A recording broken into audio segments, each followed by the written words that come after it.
A collaborative effort between federal, state, and local law enforcement is underway here in Lubbock.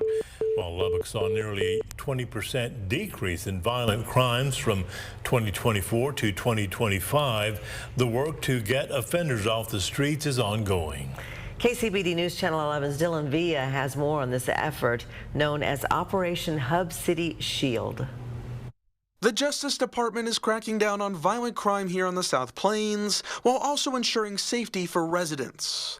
That's why the U.S. Attorney's Office for the Northern District of Texas has announced an operation known as Hub City Shield, which is underway here in Lubbock through the summer. Through this operation, we are targeting violent criminals, human traffickers, drug dealers, and those who commit firearm offenses. It has already been an extraordinary success. Since March, the DOJ has charged 50 defendants with various violent crimes. Some of those incidents were discussed during Thursday's news conference, including those involving Daquan Willard, Traylon Hicks, and Marquise Tates. Willard and Hicks are accused of conspiracy to distribute cocaine and cocaine derivatives. They were previously charged and convicted of drug dealing, but were released from federal prison in January 2025. Marquise Tates was charged with being a convicted felon in possession of a firearm. This came after DPS received a tip that someone was selling fentanyl at a hotel in Lubbock, and troopers arrested Tates there in April. No one agency can tackle these issues alone.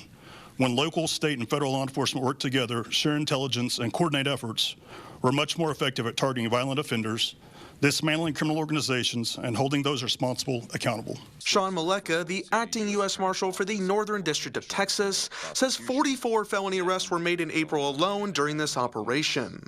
Hub City Shield will continue through the summer with the hope that Lubbock becomes an even safer city, one arrest at a time. It is a safe place. It's a wonderful place, but that doesn't mean we're going to stop.